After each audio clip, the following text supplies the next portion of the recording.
Hello everyone, তোমরা সবাই কেমন আছো? আশা করি তোমরা সবাই খুবই ভালো আছো, সুস্থ আছো। আজকে আমাকে একটা সারপ্রাইজ দিল, ভাবলাম যে তোমাদের সঙ্গে শেয়ার করি। তা আজকে সকাল সকাল রেডি হয়ে উনি ওনার কাজে বেরিয়ে গেল।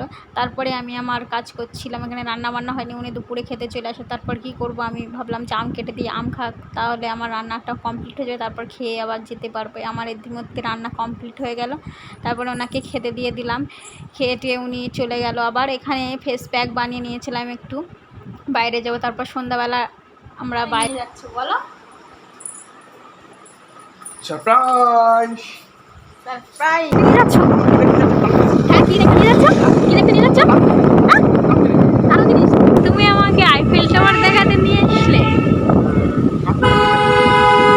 এটা কাছের থেকে দেখাবে তাই আমার আইফেল টাওয়ার দেখাতে নিয়ে আসলো। শেষে দেখলাম যে আমি ধোকা খেয়ে গেলাম, আমাকে আইফেল টাওয়ার দেখাতে নিয়ে আসলো। তো ভালোই লাগলো এসে, মোটামুটি খারাপ লাগলো না। আইফেল টাওয়ারটা কাছে থেকে দেখতে খুবই ভালো লাগছে। এখানে গিয়ে আমরা ঘটি গরম খেয়ে নিলাম। এখানে ডবল দাম ঘটি গরম, বাইরের থেকে খাওয়ার নিয়ে এসে খাওয়াই ভালো ছিল।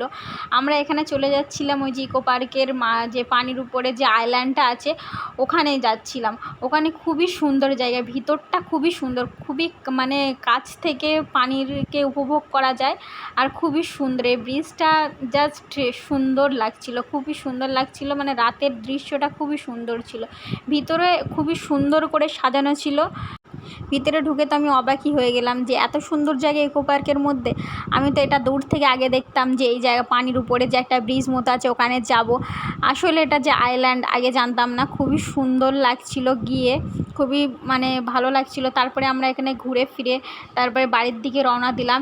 এখান থেকে তারপরে বিরিয়ানি খেয়ে নিলাম, বিরিয়ানি খেয়ে বাড়ির দিকে রওনা দিলাম। তোমরাও যেতে পারো, খুবই সুন্দর জায়গা। টাটা।